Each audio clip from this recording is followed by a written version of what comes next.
Hey now, what is up, everybody? My name is Mike Brown, aka Review King MB, and I just got done watching Crisis on Infinite Earths. This is technically part 4 and part 5. They aired them both on the same night, back to back, the conclusion of the crossover. I honestly thought that we were going to get this part 4 tonight and part 5 tomorrow. I thought we were going to separate it. I thought we'd have a little bit more time in between. I don't know what happened. I don't know if I'm just crazy, if I'm remembering it differently, or if maybe you guys also remember that was originally the plan and maybe they changed it. But let's jump right into it. At the beginning, we see it's the aftermath of what happened, right? So practically everybody was killed in the cliffhanger. We only have like 6 or 7 characters remaining. You get some backstory scenes with the Monitor and his lady, and you see how he ended up in the anti-verse world and how the anti-Monitor was created, I guess.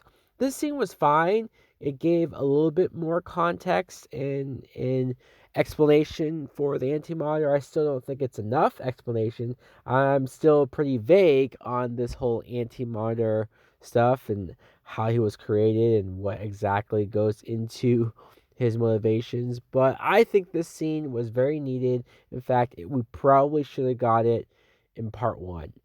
We probably waited way too long to get a scene like this for the main villain that this whole thing is based around. We see that the remaining survivors are on that little ship. They're in the space between time or some crap. And you see that they've been there for like months.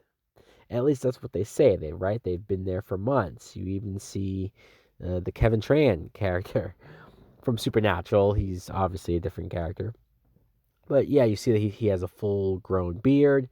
I'm trying to figure out, were they all just sitting there in the same outfits without any food or any water for all these months, and we're not supposed to ask any of these questions? Am I the only one who's sitting there watching it thinking, did they shower?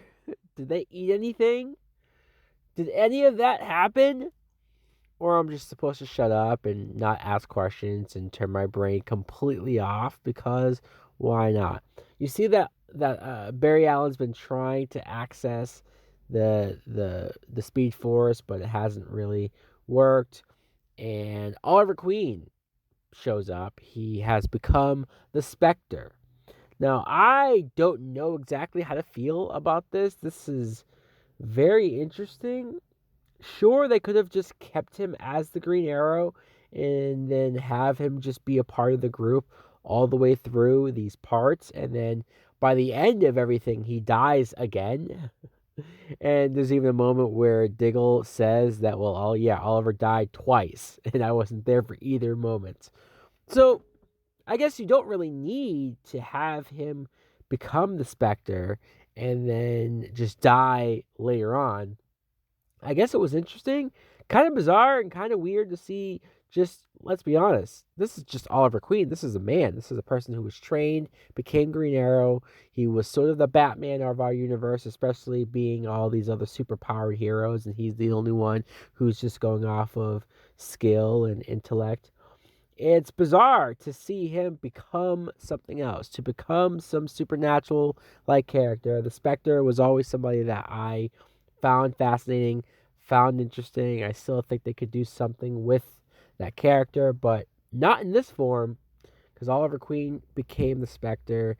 He brought everybody, or at least helped Barry bring everybody into different points in time.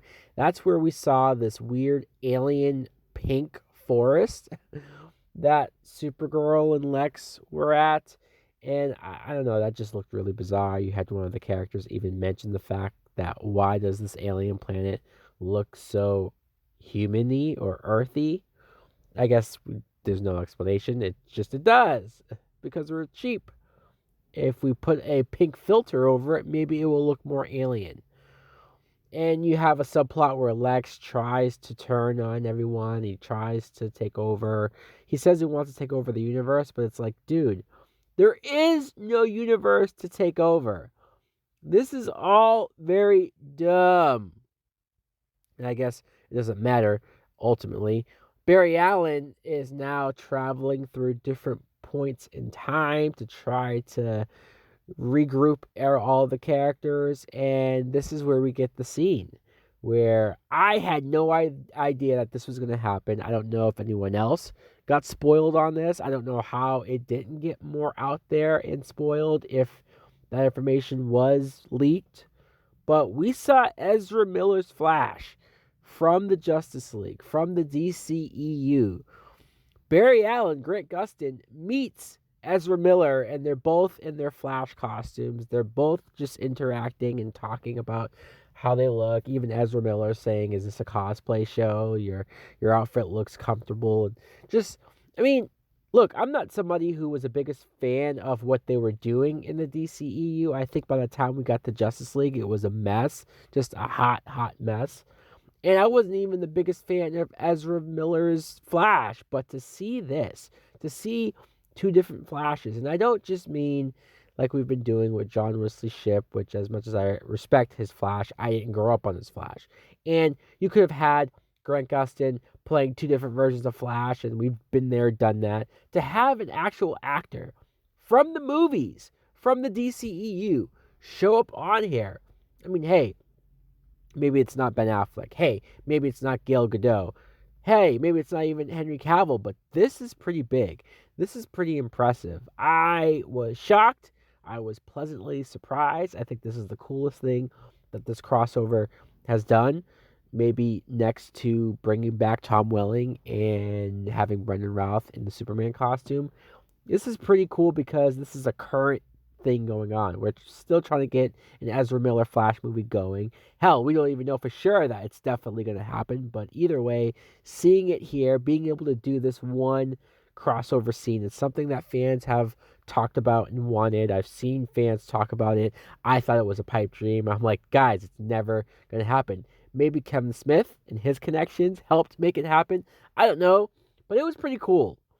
And I'll be honest, this one scene with Ezra Miller as the Flash made me more interested in his Flash movie, potentially, than any of the BVS and Justice League movies did at all. Even the one line where he mentions Victor is never going to believe this, like, even that made me excited about the cyborg character and just, like, dude, this was great. This was really, really great stuff. The anti-universe, all of our characters end up there. You see that it has the green filter this time. And there's a huge battle with all these demons, all CGI fest, and the anti-monitor's there. Once again, it's also odd. It's just the same actor who plays the monitor playing the anti-monitor. There's no real difference in the delivery, so there's no real difference in them as characters, if I'm being honest. Spectre Oliver shows up and has this weird fight with the anti-monitor. I'm not exactly even sure what he did. He just looked up into the sky and he blew out this glow from his mouth, and then this huge ray of energy, I guess, destroys the monitor, the anti-monitor, or at least seemingly destroys him. Spectre Oliver, I guess, dies for the second time. So this was where I was kind of confused because I thought maybe we would have Spectre Oliver going forward and maybe an excuse to bring him back for every crossover at least. But no, this once again seemed definitive. I get that you made his character overpowered and you made him capable enough to go up against Anti-Monitor, but the fact that he didn't even really kill him or defeat him at the end of the day sort of makes this sacrifice seem like it's repeat of what we just did with him in the first episode of this. So I don't know. I think the deaths, plural, of Oliver Queen wasn't handled that great. I even think his transition into the Spectre, it wasn't explained well enough. I mean, sure, I understand the Spectre character, so I understand what happened to him, but did they do a good job telling the audience who maybe they're just watching these shows, maybe they've never read a comic book, maybe they've never seen the cartoons, maybe they don't know who the Spectre is or what those powers are? Did they do a good job explaining that? I don't think so. But at least Oliver's sacrifice helped bring back the worlds, bring back the universes. And when you see the universe back, this is now going into part 5 of the crossover, the final part. You see the new universe. It seems like everybody is on one Earth. And I like this. This is what they did in the comic books for Crisis on Infinite Earths, where this event happened to bring all the Earths together and have all their characters on one Earth. So I like that. I like that Supergirl is on the same Earth as Barry and as the Arrow cast and as the Legends cast. And I like how only certain members of the group, thanks to John Jones, knew what was going on. Yeah, sure, you had Batwoman show up, but okay, fine, whatever.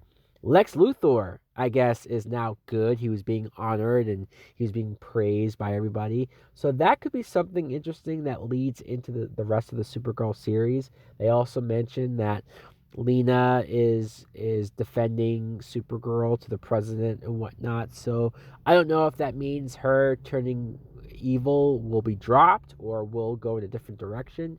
Now that Lex is back as well, I guess we'll see with that show. Also, I like that we see by the end of it that this one Earth is called Earth Prime. There are still multiverses, which is sort of weird. It seems like all of the multiverses are really the DC Universe shows, right? We saw Stargirl, we saw Titans, we saw Swamp Thing, which was cool. We saw Doom Patrol, which I thought they were on the same Earth as Titans, so I don't know why they showed them on different Earths. That's a little confusing. There was a moment where we saw a giant Bebo attacking the city. That was kind of weird, especially the CGI, man. Like, guys, don't go above your means with the CGI because when it shows, it shows. The demons and the Anti-Monitor make their return, so the group isn't done yet. You see them having to fight all of this off. Once again, I just thought the CGI wasn't great. Seems like with this crossover, I wasn't in this for the big spectacle and the big actiony stuff. I wanted more character, and we got it here and there, but still not enough character. It was fine. They defeat the Anti-Monitor, though, fairly easily. It almost made you go, like, well, couldn't we have done that before? We didn't even need Oliver to die and whatnot. Also, when you see the scene of the president talking to everyone, and she essentially eulogizes Oliver Queen, respects him, everyone shows their moment. And that was nice. That was nice for the Oliver Queen character.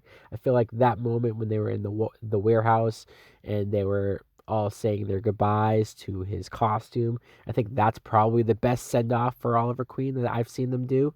But I thought they said Linda Carter was going to be in this, even if it was a small cameo. Like, where is she? Where was she? Did I miss her? Did she? Weren't you guys expecting to see her suit up one last time as Wonder Woman? What happened there?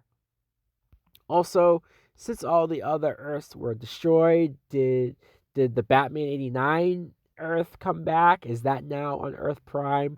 I shouldn't ask too many questions. I guess you don't really know exactly how all of that works. Anyways, guys, I thought this was fine.